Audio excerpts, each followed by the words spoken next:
벗은 몸과 벗은 발로라는 주제로 말씀을 나누도록 하겠습니다. 오늘 본문은 이 구스와 또 애굽의 멸망에 관한 말씀입니다. 오늘 본문을 보니 선지자 이사야에게 하나님의 말씀이 임했는데 그 내용이 이 구스와 애굽에 관련된 징조, 이들이 멸망할 것이다 라는 그 예언의 말씀이었습니다. 이때 당시에 이 구스라는 나라는 이제 여기가 구스면 저 위에 아수르가 있거든요. 아수르가 이제 남하 정책을 펼칩니다. 그래서 이렇게 밑으로 내려오면서 먼저 아람과 북이스라엘을 멸망시켰고, 이제 남은 나라는 이 구스와 애굽, 그리고 남유다, 모압, 블레셋 이렇게 남아 있었습니다. 그래서 이제 아수르가 너무 강력하다 보니까 구스와 애굽이 어떤 정책을 펼치냐면 이제 연합 정책을 펼칩니다. 그 아수르의 남하 정책에 맞서서 연합 정책을 펼치는데, 방금 제가 언급했던 이 구스와 애굽과 그리고 이제 남유다, 모압, 블레셋 이렇게 5나라가 연합을 해서 이제 아수르를 막는 것, 이것이 구스와 애굽의 계획이었습니다. 그런데 오늘 본문 1절을 보니까 어떤 일이 일어나냐면, 이렇게 5나라가 연합을 했음에도 불구하고 이 아수르의 진격을 막지 못합니다. 그래서 오늘 1절 보면 이 아스돗이 점령을 당했다라고 이야기를 하죠. 이 아스돗은 어디냐면 블레셋의 도시입니다.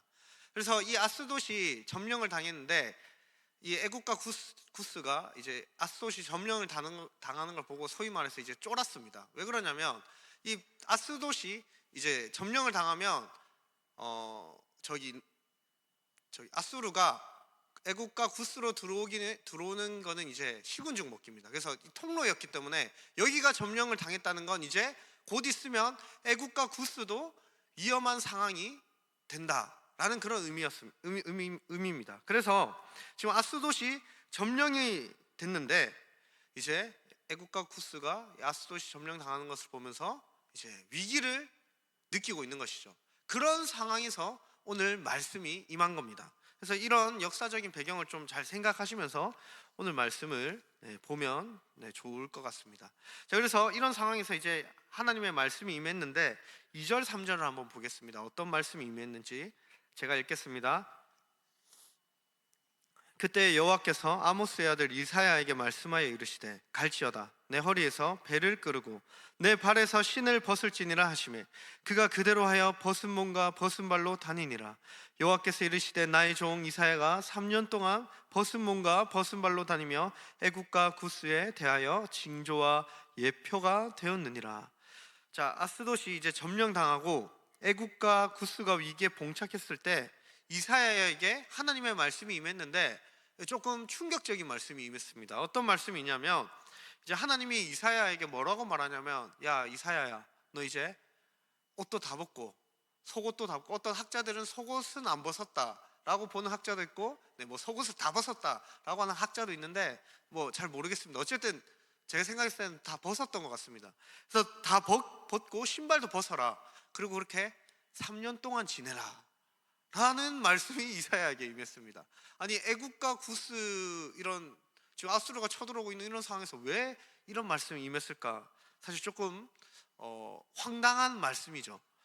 자, 그렇다면 왜 하나님은 이 이사야에게 3년 동안 벗은 몸과 벗은 발로 다니라고 했을까? 그래서 우리가 생각을 해봐야 되는데, 우리 3절을 한번 다시 보겠습니다. 3절을 보시면, 여호와께서 이르시되, 나의 종 이사야가 3년 동안 벗은 몸과 벗은 발로 다니며 애굽과 구스에 대하여 징조와 예표가 되었느니라, 이렇게 말씀하고 있죠. 자, 다시 말해서 이사야에게 벗은 몸과 벗은 발로 3년 동안 다니라고 하신 이유는 이사야의 그 행위를 통해서 애굽과 구스에 임할 그 일들에 대한 징조를 보여주기 위해서 이사야에게 그렇게 하라고 한 겁니다. 다시 말해서 애굽과 구스에게 어떤 일이 일어날 건데 그 일에 대한 징조를 보여주시기 위해서 하나님이 이사야에게 이제 벗고 다녀라 라고 이야기를 한 겁니다. 3년 동안. 자, 그러면 하나님은 왜 이런 징조, 이런 메시지를 보여주시려고 하시는 걸까요? 자, 그거에 4절에 기록되어 있습니다. 4절 보겠습니다. 이와 같이 애굽의 포로와 구스에 사로잡힌 자가 아수르 왕에게 끌려갈 때에 젊은 자나 늙은 자가 다 벗은 몸과 벗은 발로 볼기까지 드러내어 애굽의 수치를 보이리니. 자, 지금 하나님께서 어떤 징조를 보여주시려고 하는 거냐면, 어떤 메시지냐면, 이게 이제 애굽과 구스가 아수르의 포로로 끌려가게 될 것이다 라는 것을 징조로 보여주시기 위해서 지금 이사야에게 벗은 몸과 벗은 발로 다니라고 하는 겁니다. 이때 당시 이 고대 문명에서는 이제 포로를 끌고 갈 때 어떻게 했냐면, 이 옷과 신발을 벗겨서 끌고 갔습니다. 엄청나게 수치스러운 일이죠. 지금 이사야가 벗은 몸과 벗은 발로 이렇게 다닌 것은 이제 이 애굽과 구스가 이런 수치를 당하게 될 거라는 겁니다. 지금 이사야가 겪고 있는 이 수치를 애굽과 구스도 똑같은 수치를 경험하게 될 건데, 그 수치가 무엇이냐? 이제 벗겨져서 아수르에게 포로로 끌려가게 될 거다. 그 징조를 보여주기 위해서 하나님이 지금 이사야에게 3년 동안 그렇게 다니라고 한 거죠. 자, 여기서 우리가 그러면 생각해 볼 점은, 이사야가 얼마나 수치스러웠겠습니까? 이 이사야는 그냥 선지자가 아니고 소위 말해서 조금 이제 잘 나가는 선지자 중에 한 명이었습니다. 이 선지자는 남유다에 이름 있는 이 왕정 출신의 선지자였습니다. 오늘날로 뭐 치면은 완전 똑같다고 할 수는 없지만 이름만 대면 다 아는 유명한 목사님 계시죠. 그런 비슷한 위치였다라고 생각을 하면 될 것 같습니다. 어떻게 보면은 잘 나가는 선지자였습니다. 그런데 그런 선지자가 지금 옷을 벗고 신발을 벗고 맨발로 3년 동안 다닙니다. 이거는 어떻게 보면 순종하기 쉽지 않은 하나님의 말씀이었죠. 그럼에도 이사야는 하나님의 말씀에 순종함으로써 그 수치를 감당하고 있는 것입니다. 근데 생각해보면 이 이사야의 입장에서는 이 하나님의 이러한 명령이 어떻습니까? 인간적으로 볼 때 너무 불합리하고 비이성적인 이해되지 않는 명령이었습니다. 자, 잘 지내고 있는데 갑자기 하나님이 겉옷과 신발 벗고 3년 동안 다녀라, 그렇게 살아라 라는 그 말씀이 임했을 때 이사야 입장에서 얼마나 황당했겠습니까? 그리고 심지어는 하나님이 이사야에게 왜 그렇게 해야 되는지를 먼저 말씀해 주시지 않으셨습니다. 2절을 보시면 하나님이 이사야를 부르시고 네 발에서 신을 벗으라 이렇게 말씀만 하시고 왜 그렇게 해야 하는지를 설명하지 않습니다. 그런데 중요한 것은 이사야는 그 말씀에 순종했다는 사실입니다. 그래서 2절 하반절을 보시면 이사야가 그가 그대로 하여 벗은 몸과 벗은 발로 다니니라. 자, 하나님이 벗어라. 어떻게 하죠? 이사야가 2절 하반절에 보니까 벗습니다. 그리고 그렇게 다닙니다. 왜 그렇게 해야 하는지 하나님의 이유를 먼저 알려주시지 않으셨습니다. 그렇지만 이사야는 그럼에도 하나님의 말씀에 순종하였죠. 그리고 이사야가 이렇게 순종하고 난 이후에 하나님이 이사야에게 왜 그렇게 해야 되는지를 설명해 주십니다. 그 내용이 3절과 4절이죠. 너가 그렇게 해야 되는 이유는 애굽과 구스가 포로로 끌려갈 건데 그 징조를 보여주기 위해서 너가 그렇게 다녀야 돼 라고 이후에 이사야가 순종한 이후에 설명을 해주고 있는 겁니다. 여기서 우리가 생각해 볼 점은 이사야가 하나님의 말씀이 임하고 하나님이 왜 그래야 되는지 설명을 듣기 전에 그 말씀에 순종했다는 겁니다.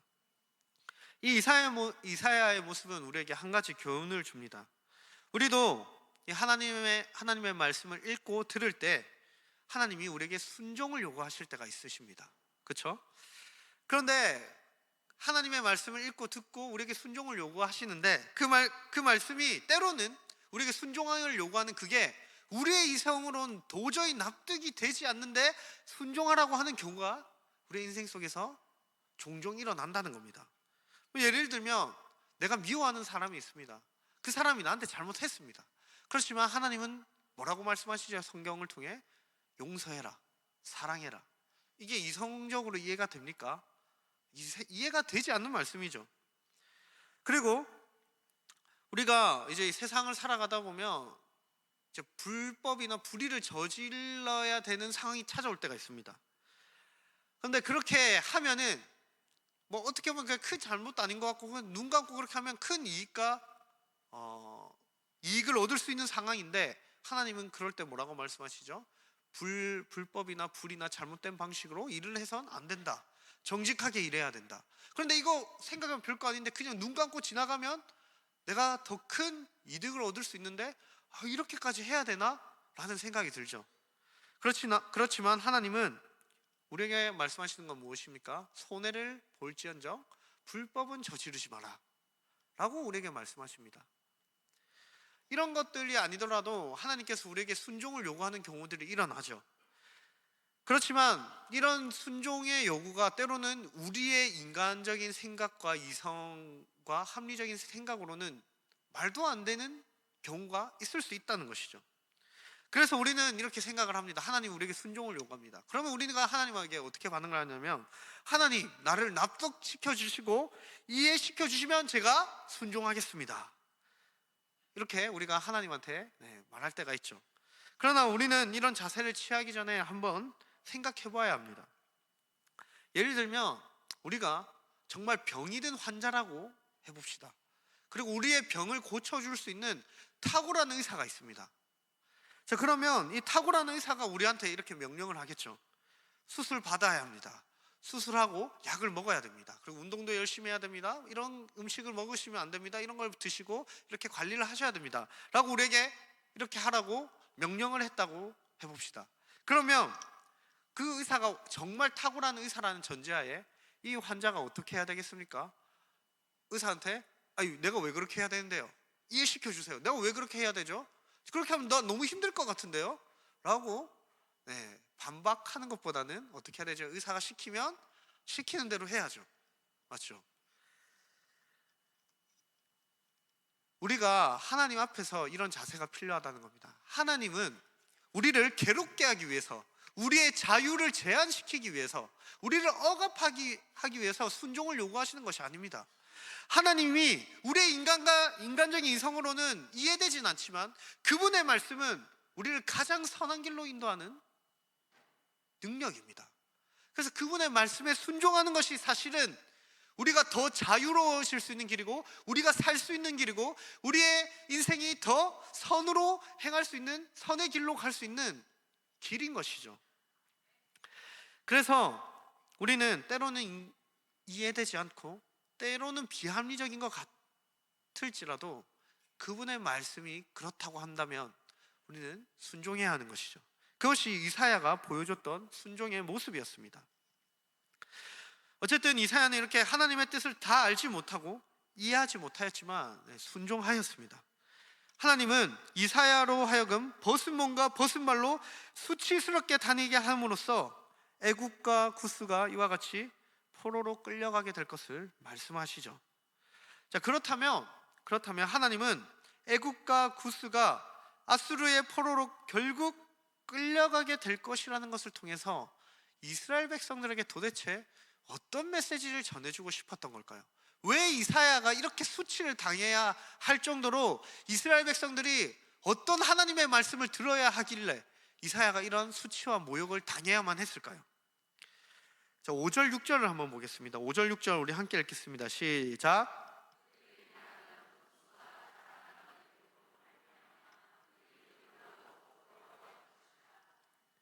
그래, 이 해변 주민이 말하기를 우리가 믿던 나라 곧 우리가 아수르 왕에게서 벗어나기를 바라고 달려가서 도움을 구하던 나라가 이같이 되었은즉 우리가 어찌 능히 피하리려 하리라.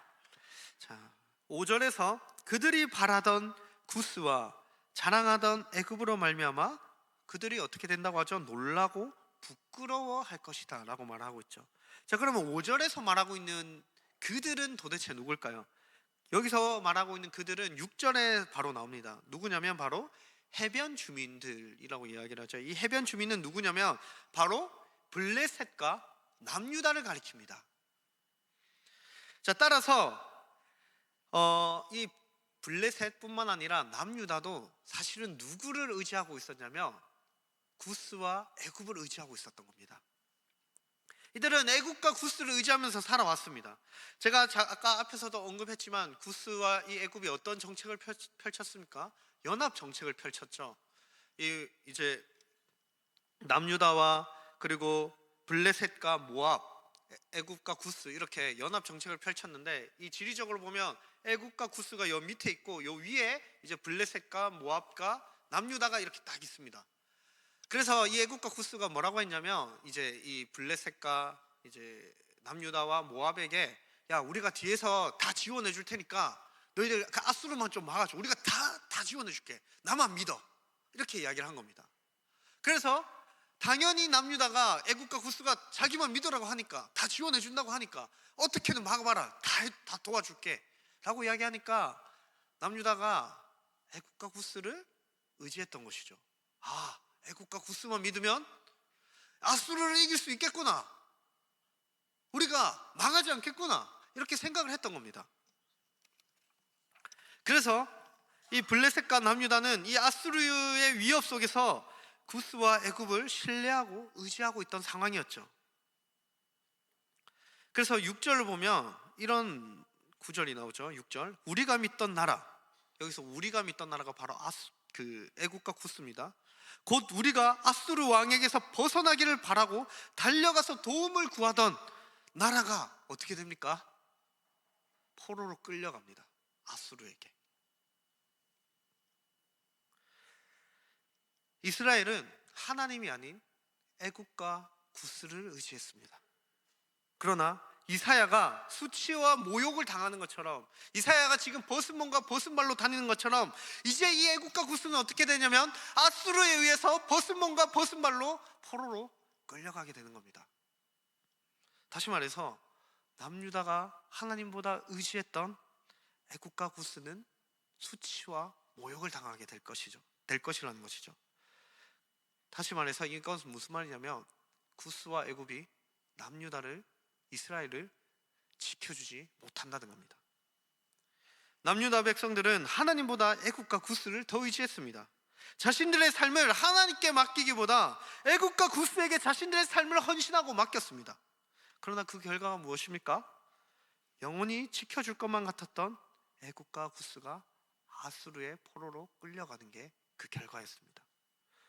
다시 말해서 자신들이 의지했던 것들이 한순간에 사라져버리는 것이죠.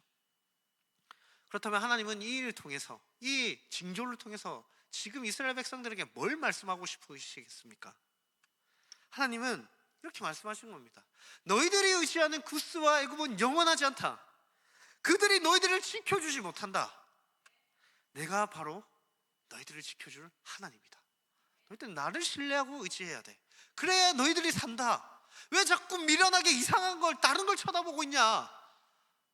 내가 너희들을 지켜줄게. 나를 의지해. 이걸 말씀하고 싶었던 겁니다. 하나님을 의지하는 인생은 절대 망하지 않는다. 그러나 하나님이 아닌 다른 것을 의지하는 인생은 망한다. 이것이 이사야가 당하는 수치와 모욕을 통해서 하나님이 이스라엘 백성들에게 말씀하시고자 했던 메시지였죠. 사랑하는 성도님 여러분, 우리는 누구를 의지하면서 살아가야 하겠습니까? 우리의 애국과 구스는 무엇입니까? 이 세상은 지금도 우리를 지켜줄 것처럼 말합니다. 세상엔 수많은 유혹과 우상들이 있습니다. 그것이 하나님의 자리를 대신하고 있습니다. 그렇지만 오늘 말씀에 의하면 그것을 지고 사는 인생은 결국 마지막에 어떻게 되냐면 이 전도서의 말씀처럼 바람을 잡는 것과 같습니다. 마지막 날 내가 다 지고 있었다고 생각했는데 손을 펴보니까 아무것도 남아있지 않는 인생, 그렇게 되는 것이죠. 그러나 하나님을 의지하는 인생은 쥐었던 손을 펴보니 그곳에 영원한 것들이 남아있는 겁니다. 영원하신 하나님이 있습니다. 그분이 우리를 사랑으로 인도하시는 사랑의 흔적들이 남아있습니다.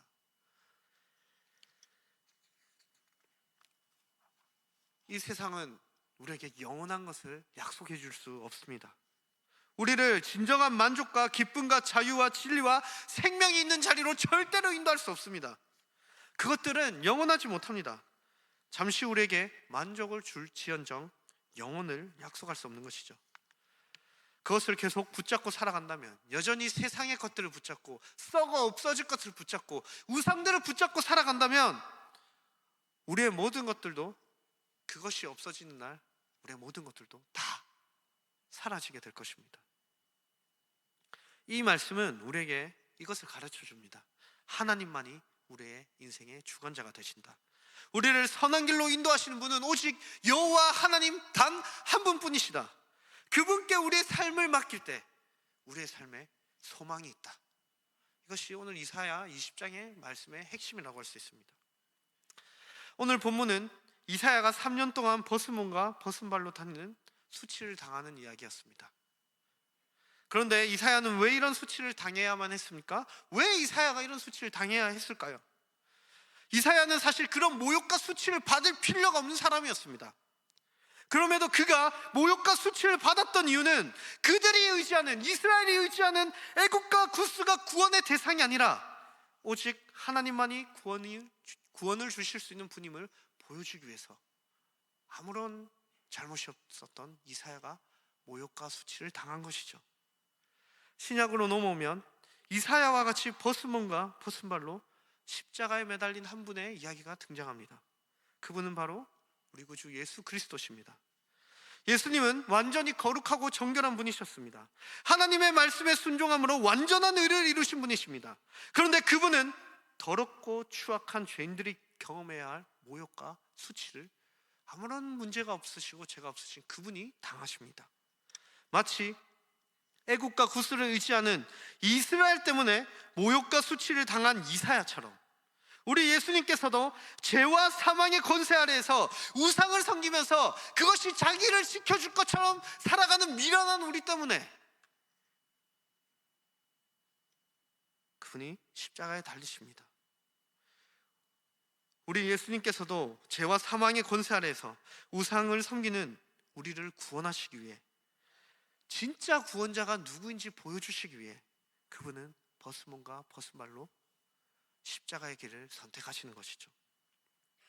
이스라엘이 이사야의 벗은 몸과 벗은 발을 보며 애국과 구스가 아닌 하나님이 구원자이심을 봐야 했던 것처럼 우리도 십자가를 보면서 생각해야 합니다. 우리가 의지하는 수많은 세상의 가치관과 우상들이 우리를 구원할 수 없구나. 우리를 구원하신 분은 오직 예수 그리스도 한 분뿐이시구나. 그분이 우리에게 영원한 생명과 만족을 주실 수 있는 분이시구나. 이것을 우리에게 주시기 위해 저분이 수치와 모욕과 멸시를 받으셨구나. 사랑하는 성도님 여러분, 우리를 죄와 사망의 권세로부터 구원하시기 위해 수치와 모욕을 받으신 그리스도를 바라보십시오. 그분은 수치와 모욕을 이기시고 부활하심으로 우리가 미련하게 의지했던 우상들과 죄와 사망의 권세들을 박살내셨습니다. 마치 하나님이 애국과 구스를 박살내신 것처럼 그분의 부활은 누가 우리의 진짜 주인이시며 구원자이신지 보여주시는 사건이었습니다. 부활의 사건을 통해서 우리에게 말씀하는 것이 무엇입니까? 예수님이 진짜 우리의 주인이시다. 예수님이 진짜 우리의 구원자시다. 저 세상이 아니라 우리의 구원자는 오직 예수 그리스도 한 분뿐이시다. 그것을 보여주신 것이죠.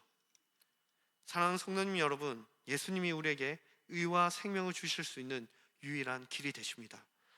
그분 안에서 기쁨을 누리는 자들이 하나님을 예배하고 오늘 이사야처럼 말씀에 순종하기를 즐거워할 수 있는 것입니다.